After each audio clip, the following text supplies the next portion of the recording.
अस्सलाम वालेकुम बच्चे, कैसे हैं सब लोग। होप सो सब ठीक होंगे। हमने 9th क्लास की फिजिक्स स्टार्ट की थी अकॉर्डिंग टू न्यू सिलेबस।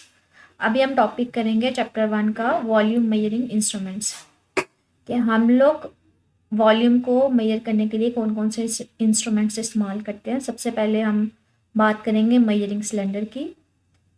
कहते हैं ये हमारे पास एक सिलेंडर होता है जो मेड अप ऑफ ग्लास होता है, जो शीशे का बना होता है, या फिर ट्रांसपेरेंट प्लास्टिक, मतलब ऐसी प्लास्टिक का बना होता है जो ट्रांसपेरेंट होती है। ट्रांसपेरेंट का मतलब है जिसमें हमें नज़र आ रहा होता है कि अंदर क्या चीज़ रखी हुई है। With the scale divided in cubic centimetre. और इस प्लास्टिक के सिलेंडर या फिर शीशे का जो सिलेंडर हमने लिया होता है ना, इसके ऊपर ये रीडिंग्स इस तरह से स्केल मेंशन होता है। और ये स्केल किस में लिया होता है? सेंटीमीटर क्यूब में। सी सेंटीमीटर क्यूब ही होता है, या फिर ये स्केल जो है ना वो मिली लीटर में लिया होता है। ये दोनों हमारे पास यूनिट्स हैं जिसमें आप वॉल्यूम को मेजर कर सकते हो। कहते हैं अब ये जो हमारे पास सिलेंडर है ना, इसको किस किस का वॉल्यूम मेजर करने के लिए इस्तेमाल किया जाता है। पहली बात तो इसमें लिक्विड मेजर करने के लिए इस्तेमाल किया जाता है कि अगर फॉर एग्जांपल पानी है, मैंने उसका वॉल्यूम फाइंड आउट करना, तो मैं इसको इसमें फिल कर दूंगी तो वहाँ से पता कर लूँगी कि कितनी उसकी रीडिंग आ रही है। या फिर नॉन डिजॉल्वेबल सॉलिड्स में होता है कि ऐसे सॉलिड्स जो लिक्विड में डिजॉल्व नहीं होते। फॉर एग्जांपल ये पानी है, मैं इसमें रेत डाल दूँ या फिर मिट्टी डाल दूँ जो डिजॉल्व ना हो पानी में, तो वो क्या होंगे, वो नीचे बैठना शुरू हो जाएंगे। और जहाँ तक उसकी हाइट होगी वहाँ से मैं पता कर लूँगी कि उस पर्टिकुलर सॉलिड की जो डिजॉल्व नहीं हुआ, जो नीचे बैठ गया, उसकी हाइट से हम पता कर लेंगे वॉल्यूम उसका टोटल कितना है। तो ये दोनों के लिए फाइंड आउट यूज़ किया जा सकता है। आप लिक्विड का वॉल्यूम भी निकाल सकते हैं, या फिर ऐसे सॉलिड्स जो डिजॉल्व ना हुए वो नीचे बैठना शुरू हो जाएंगे, और यहाँ स्केल से जहाँ तक उनका लेवल आएगा वहाँ से हम उसको फाइंड आउट कर लेंगे। कहते हैं the level of liquids in this cylinder is mark to find the. तो मतलब ये फॉर एग्जांपल ये हमारे पास लेवल है लिक्विड, यहाँ तक लिक्विड आ रहा है, जो इसके सामने हमारे पास स्केल होगा वहाँ से हम उस रीडिंग से पता कर लेंगे इसका वॉल्यूम क्या है।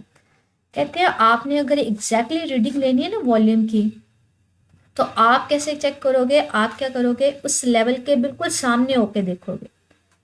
आप ये नहीं करोगे कि ऊपर से देख रहे हो या फिर नीचे से देख रहे हो। आपके पास जो सिलेंडर पड़ा होगा आप उसके बिल्कुल सामने से देखोगे, ठीक है। पहली बात का आप चेक कर लो कि ये जो सिलेंडर है ये प्लेन हॉरिजॉन्टल किसी सरफेस पे पड़ा हुआ है, ठीक है। कोई ऊंची नीची जगह तो नहीं है, एग्जैक्टली हॉरिजॉन्टल मतलब नीचे सरफेस प्लेन होनी चाहिए। और दूसरा जो लेवल है उसके सामने से आप रीडिंग नोट करो। आगे पीछे से होके या ऊपर नीचे से होके चेक नहीं करना, बल्कि एग्जैक्टली सामने से आपने रीडिंग नोट करनी है, ठीक है। And the eye shall be kept in level with the meniscus of the water surface are shown. कि आपने ये जो होता है ना हमारे पास इस लेवल के सामने बिल्कुल जो होके चेक करके आपने रीडिंग नोट करनी है। आगे वो कहते हैं the meniscus is the top level of the liquid surface. तो हमारे पास ये जो टॉप लेवल होता है इसको हम लोग कहते हैं कि हमारे पास लिक्विड सरफेस को जो टॉप लेवल होता है उसको मिनिस्कस बोल देते हैं।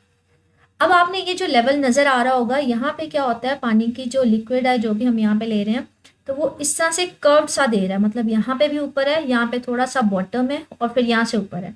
मतलब ये एक बॉटम की फॉर्म में आ रहा है कि नॉर्मल, फिर बॉटम थोड़ा सा दरमियान से थोड़ा सा लोअर हो गया उसका सरफेस, और यहाँ से दोबारा से ऊपर चला गया। तो कहते हैं जो वाटर होता है ना सिलेंडर में, वो curves downward and its surface is called the concave surface. के दरमियान में पानी का लेवल थोड़ा सा नीचे होता है, और वो शेप बिल्कुल ऐसे होती है जैसे कनकेव मिरर की होती है। के दरमियान में वो कर्व सा होता है और डाउनवर्ड डायरेक्शन में होता है, इसलिए इसको नाम देते हैं कनकेव सरफेस का। कहते हैं अगर इस तरह का लेवल हो जिसमें दरमियान में हमारे पास जो सरफेस है वो कनकेव सरफेस है, तो फिर क्या होता है, रीडिंग कैसे लेते हैं। कहते हैं the reading is taken correspondingly to the bottom edge of this surface. आप वो देखोगे जो ये नीचे लोअर सरफेस के साथ रीडिंग होगी, अपर सरफेस पे नहीं देखोगे, बल्कि ये सारी सरफेस का वो वाला पॉइंट देखोगे जो सबसे लोअर पे होगा, वहां पे देखोगे उसके सामने वाली कौन सी रीडिंग है वो आप रीडिंग नोट कर लोगे। ये पानी के केस में। कहते हैं मरकरी के केस में पता है क्या होता है, अगर आप इसी सिलेंडर में मरकरी ले लो तो वहां पे क्या होता है, पानी का लेवल यहाँ पे जो लोअर है ना दरमियान में, वहां पे लोअर नहीं होता, वहां पे अपर होता है। ये मैंने आपको ड्रॉ भी कर दिया कि फॉर एग्जांपल ये कोई सिलेंडर है, इसमें मरकरी फिल करोगे ना, तो वो दरमियान में क्या होगा, अब अपर होगा, मतलब थोड़ा सा लेवल हाई होगा। अब ये वाली जो शेप होती है ना, इसको हम कहते हैं कन्वेक्स शेप, ठीक है। अगर दरमियान वाला जो पोर्शन है वो लोअर हो जाए तो उसको हम लोग शेप को नाम देते हैं कनकेव का। लेकिन अगर मैं यहाँ पे मरकरी फिल कर दूँ तो ये जो दरमियान वाला पार्ट है ये थोड़ा सा हाई हो जाता है, तो इसको हम लोग नाम देते हैं कन्वेक्स शेप। ये हमारे पास होती है। तो ये भी हम लोग वॉल्यूम को ही फाइंड आउट करने के लिए इस्तेमाल कर सकते हैं। तो ये डिफरेंट वेज होते हैं कि अगर आपने किसी लिक्विड का वॉल्यूम फाइंड आउट करना है। ठीक है, आगे एक और तरीका भी है जिसके थ्रू आप वॉल्यूम को फाइंड आउट कर सकते हैं। वो क्या है हमारे पास इंस्ट्रूमेंट, डिस्प्लेसमेंट कैन मेथड।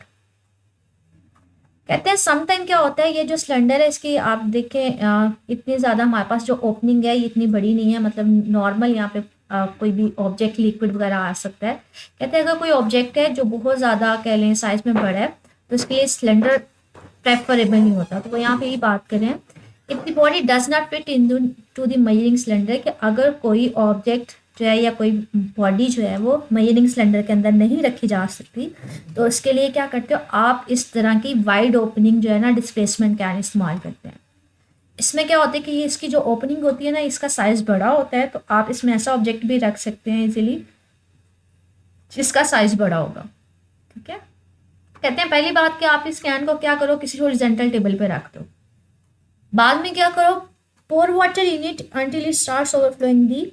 इसमें कैन में क्या होता है, एक साइड पे यहाँ पे एक स्मॉल सी ओपनिंग होती है। कहते हैं इसमें पानी डालते जाओ, इतना पानी डालते जाओ कि यहाँ से जो ओपनिंग तक पानी आ जाए, जो एक्स्ट्रा होगा वो बेकर में हमारे पास बाहर निकल जाएगा। अब पानी का लेवल इतना है कि अब मज़ीद हमारे पास कोई पानी बाहर नहीं निकल रहा, तो आप लोगों ने यहाँ पे साइड पे क्या रखा होता है, एक बेकर रखा होता है, बीकर रखा होता है जो एम्प्टी होता है। अब कोई ऑब्जेक्ट है जिसका मैंने मास मेजर करना है। कहते हैं उसको मेजर कैसे किया जाता है, उस ऑब्जेक्ट को ना आप एक थ्रेड के थ्रू बांध के इस पानी के अंदर डाल देते हो। जब इसके अंदर डालते हो तो जितना उसका वॉल्यूम होता है ना उस ऑब्जेक्ट का वेट, जितना उसका अंदर जाएगा उतना पानी ऊपर हो जाएगा और वो इस ओपनिंग में से मूव ऑन कर जाएगा इस बीकर में। और जितना इस बीकर में पानी गया होगा उसको हम लोग कलेक्ट कर लेते हैं, उसका वॉल्यूम मेजर कर लेते हैं। बेसिकली उस पानी का जो हमारे पास वॉल्यूम होता है जो यहाँ से बाहर निकला होता है वही आपको उस ऑब्जेक्ट के वॉल्यूम की वैल्यू दे देता है। ये दो डिफरेंट तरीके हैं कि अगर हम लोगों ने किसी ऑब्जेक्ट का वॉल्यूम फाइंड आउट करना हो। इनसे रिलेटेड कुछ पूछना हो तो बच्चे वो कमेंट सेक्शन में पूछ लीजिएगा। ओके, अल्लाह हाफिज़।